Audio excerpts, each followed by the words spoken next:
बिस्मिल्लाहिर्रहमानिर्रहीम। Dear students, क्या हाल चाल हैं आपके? उम्मीद है कि आप ठीक होंगे और मैं उम्मीद करता हूं कि लास्ट लेक्चर आपने सुना होगा। अहम बातें थीं जो हमने उस लेक्चर में डिस्कस की थी। आज का लेक्चर भी इंतहाई अहम है। बेटे, कल हम बात यहाँ पे कर रहे थे कि नोबल गैसेस हमारी एक स्टेबल मालिक्यूल हैं या स्टेबल गैसेस हैं।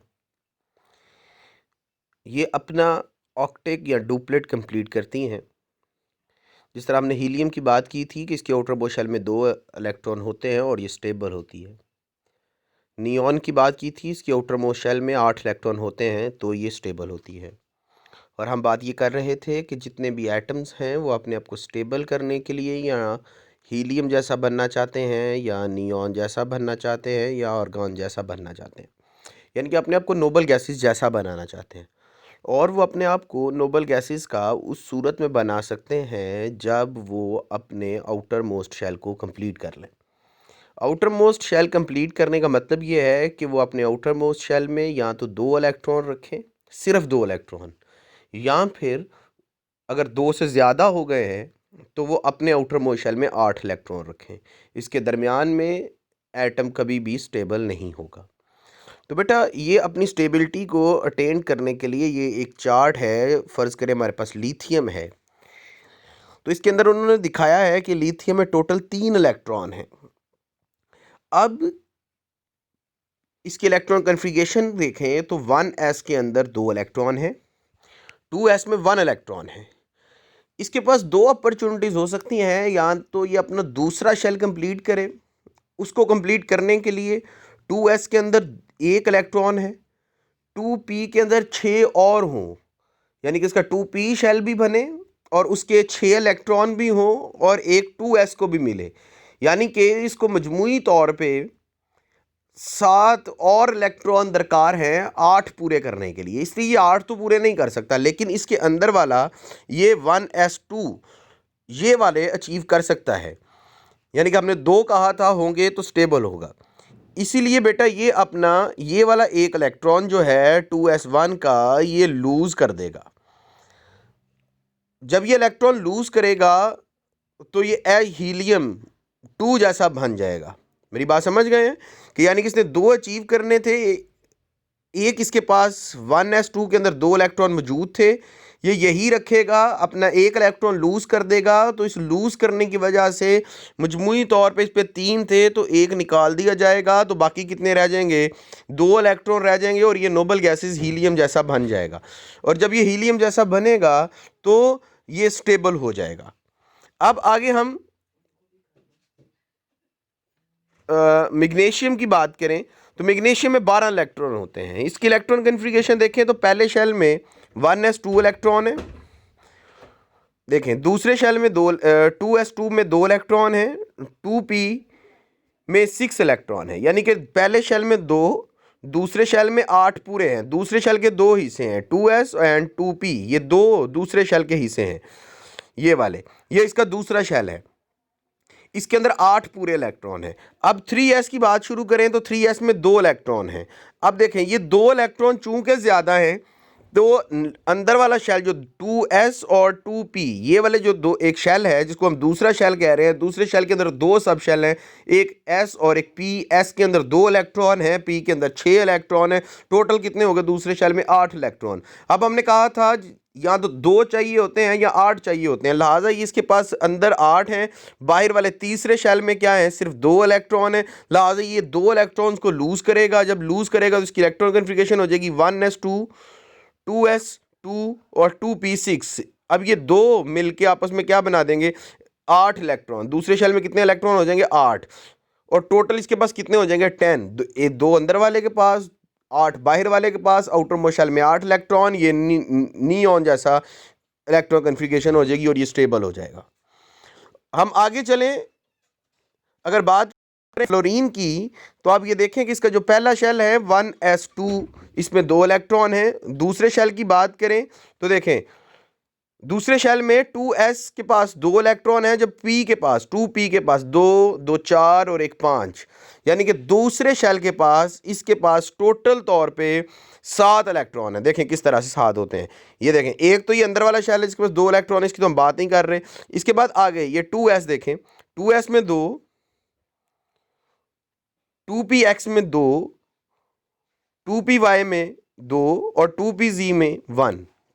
2 के अंदर 2 ये वाले, 2 ये, 4, 2 ये, 6 और 1 7। टोटल कितने हो गए? 7। अब ये 7 या तो लूज करे या फिर 8 पूरे करने के लिए 1 गेन कर ले। अगर ये 7 लूज करेगा तो बाकी 2 रह जाएंगे, फिर 2 रहते हैं, यानी कि ये वाले 2 रह रखने के लिए इसे अगले सारे के सारे क्या करने हैं? लूज करने हैं। तो याद रखें कोई भी इतने लूज नहीं करेगा, बल्कि ये क्या करेगा? अपने को स्टेबल करने के लिए ये वाला जो 1 इलेक्ट्रॉन है इसके पास, यहाँ पे इसके पास 7 इलेक्ट्रॉन टोटल है, तो ये क्या करेगा? अपना 1 इलेक्ट्रॉन गेन कर लेगा, किसी से ले लेगा। जब किसी से लेगा तो पी के अंदर कितने थे? देखें पी एक्स के अंदर 2, पी वाई के अंदर 2 और पी जी में 1। टोटल कितने हो गए? 5। 2 एस के अंदर टोटल कितने हो गए? 7। तो 7 इसके पास थे, इसे कितने चाहिए थे? 8 चाहिए थे, तो एक ये गेन करेगा। गेन करने के बाद ये फिर नियॉन जैसा बन जाएगा और ये स्टेबल हो जाएगा। यानी कि मैं कह रहा हूं कि किसी भी एलिमेंट को स्टेबल होने के लिए क्या चाहिए? कि वो अपना डुप्लेट या ऑक्टेट फॉलो कर जाए। अगर ये डुप्लेट और ऑक्टेट फॉलो करता है तो इस केस के अंदर बेटा वो स्टेबल होगा। अब हम यहाँ पे जो 2 कंडीशन मैं आपको बताना चाह रहा था कि ऑक्टेट को कंप्लीट करने के लिए क्या करता है, तो बेटे ये अपने इलेक्ट्रॉन को लूज कर सकता है या गेन कर सकता है। बस ये बात याद रखिएगा, जब भी कोई एटम अपने आप को स्टेबल करना चाहेगा तो बेटा क्या करेगा? या इलेक्ट्रॉन लूज करेगा या गेन करेगा। मेरी बात समझ गए हैं? अच्छा जी, ये हमारा कल के लेक्चर का कुछ हिस्सा था जो आज मैं डिस्कस कर रहा था। अच्छा बेटे, आज हम एनर्जीज ऑफ बॉन्ड फॉर्मेशन की बात करते हैं कि बॉन्ड बनाने के लिए एनर्जीज कहाँ से आती हैं या बॉन्ड किस तरह से बनते हैं। यानी कि एक एच दूसरे एच के साथ H प्लस H, दोनों H आपस में मिलकर H2 किस तरह से बनाते हैं, आज इसकी बात करेंगे। देखिए हम अगर एक H की बात करें, हाइड्रोजन की H1 की, एक ही H है जो हमारे पास, तो उसके अंदर 1 प्रोटॉन और 1 इलेक्ट्रॉन होता है। अगर ये अपने दूसरे हाइड्रोजन के साथ बॉन्ड बनाना चाहता है तो उसके पास भी 1 इलेक्ट्रॉन और 1 प्रोटॉन होगा। बेटे दोनों इलेक्ट्रॉन पे सेम चार्जेस हैं, इस वजह से इनके ऊपर रिपल्शन होगी। लेकिन जो हाइड्रोजन का न्यूक्लियस है उसके अंदर जो प्रोटॉन है वो दूसरे के इलेक्ट्रॉन को अपनी तरफ अट्रैक्ट करेगा, तो अट्रैक्शन होगी। मैं कहना चाह रहा हूं कि किसी भी एटम के अंदर रिपल्शन की फोर्स भी होंगी और अट्रैक्शन की फोर्सेस भी होंगी। तो ये बॉन्ड किस तरह से बनेगा, इसलिए हमें ये वाला आर्टिकल देखना पड़ेगा। तो बेटा इस आर्टिकल को पढ़ते हैं कि क्या कहता है ये आर्टिकल। ये कहता है the attractive forces trend to bring two atom close to each other and the potential energy of the system is decrease. अब वो बॉन्ड फॉर्मेशन के लिए, चलो मैं शुरू से शुरू कर लेता हूँ कि आपको ज़्यादा अच्छे तरीके से समझ लग जाए। अब कहता है according to the modern theory of chemical bonding, कहते हैं केमिकल बॉन्डिंग जो मॉडर्न कॉन्सेप्ट अगर उसकी बात करें तो एटम फॉर्म बॉन्ड, एटम क्या बनाते हैं? बॉन्ड बनाते हैं। As it lead to the decrease in the energy, क्योंकि वो अपनी एनर्जी को क्या करना चाहते हैं? डिक्रीज करना चाहते हैं। For example when two hydrogen atom approach to each other, कहता है जब 2 हाइड्रोजन एटम एक दूसरे के पास आ जाते हैं, फोर्स ऑफ अट्रैक्शन और रिपल्शन ऑपरेट सिमल्टेनियसली। हमने ये बात की थी अभी शुरू में, अभी आपको यही बता रहा था कि जब 2 हाइड्रोजन करीब आएंगे तो उसके अंदर 2 फोर्सेस होंगी, वो अट्रैक्ट भी करते होंगे एक दूसरे को। अट्रैक्ट करने का मतलब कि वो एक दूसरे को खींचते भी होंगे, रिपेल करने का मतलब दूसरी तरफ को धकेलते भी होंगे, इसलिए इनमें फोर्स ऑफ अट्रैक्शन और रिपल्शन दोनों मौजूद होंगी। अब कहता है the force of attraction trend to bring the 2 atom close to each other, कहता है फोर्स ऑफ अट्रैक्शन की वजह से दोनों एटम एक दूसरे के करीब आएंगे and the potential energy of the system, क्योंकि पोजीशन करीब आ जाएगी तो पोटेंशियल एनर्जी क्या हो जाएगी? कम हो जाएगी। ऑन द अदर हैंड अगर हम दूसरी सिमत को देखें, the repulsion forces trend to push the atom apart and potential energy of the system are decrease. कहता है जब अट्रैक्टिव फोर्सेस लग रही हैं, एक हाइड्रोजन दूसरे हाइड्रोजन को अट्रैक्ट कर रहा है, तो बेटा क्या होगा कि दोनों फोर्सेस अट्रैक्शन से एटम करीब आ जाएंगे और पोटेंशियल एनर्जी डिक्रीज हो जाएगी। लेकिन अगर हम दूसरी तरफ देखें तो अगर रिपल्शन हो रही है तो रिपल्शन से दोनों मॉलिक्यूल दूर चले जाएंगे और पोटेंशियल एनर्जी क्या हो जाएगी? ज़्यादा हो जाएगी। यहाँ तक क्लियर है बेटा? आगे चलते हैं। It has been found that the magnitude of potential energy of the attractive forces is more than the repulsive forces. अब वो कह रहे हैं जो पोटेंशियल एनर्जी है वो अट्रैक्शन की वजह से जितनी कम होती है वो ज़्यादा प्रोमिनेंट है एज कंपेयर टू रिपल्शन। तो therefore the potential energy decreases, इस वजह से क्या हो जाएगी, पोटेंशियल एनर्जी डिक्रीज हो जाएगी। And two atom of hydrogen approach to each other, इस वजह से दोनों हाइड्रोजन एटम की क्या होंगे, वो एक दूसरे के करीब आ जाएंगे। मेरी बात समझ रहे हैं? अगर इस ग्राफ को देखें तो ये हाइड्रोजन एटम और ये वाला हाइड्रोजन एटम एक दूसरे के करीब था, तो जब ये एक दूसरे से दूर है तो इनकी पोटेंशियल एनर्जी क्या हो जाएगी, ज्यादा है। लेकिन वो कहता है ये हाइड्रोजन जो है वो इस हाइड्रोजन को भी अपनी तरफ अट्रैक्ट कर रहा है, जब ये अट्रैक्ट करेगा तो इनकी जो पोटेंशियल एनर्जी है वो क्या होगी, डिक्रीज हो जाएगी। आज के साथ लिखा हुआ है कि energy lowering due to the bond formation, और ये क्यों एनर्जी कम होती जाएगी, क्योंकि बॉन्ड फॉर्म होते जा रहा है। अब देखें थोड़ा सा और करीब आएगा, थोड़ा सा और करीब आएगा, लेकिन जब ये 75.4 pm तक पहुंच जाएगा तो इन दोनों के दरमियान में बॉन्ड डेवलप हो जाएगा। बेटा यहाँ तक बात समझ आ रही है? देखें ये ग्राफ दिखा रहा है कि यहाँ पे पहले मॉलिक्यूल दूर दूर थे, आहिस्ता आहिस्ता क्या होना शुरू होंगे, पास आना शुरू होंगे। Energy increases due to the repulsion between the molecule, देखो ऊपर क्या है, दूर है, क्यों, क्योंकि क्या है, पोटेंशियल एनर्जी ज्यादा है। पोटेंशियल एनर्जी ज्यादा है तो मॉलिक्यूल दूर है, जब ये करीब आएंगे तो पोटेंशियल एनर्जी क्या हो जाएगी, कम हो जाएगी। जब पोटेंशियल एनर्जी कम होगी तो अट्रैक्टिव फोर्सेस ज्यादा हो जाएंगी, जब अट्रैक्टिव फोर्सेस ज्यादा हो जाएंगी तो बॉन्ड डेवलप हो जाएगा। यहाँ तक बात समझ आ गई बेटा आपको? आगे देखते हैं। आगे कहता है actually the state corresponding to the distance, यही मैं बात कर रहा था कि वो वाला distance 75.4 pm is reaches where the attractive forces are dominant the repulsive forces, या दा भी लिख सकते हैं या देन लिख लें, ज़्यादा बेहतर है।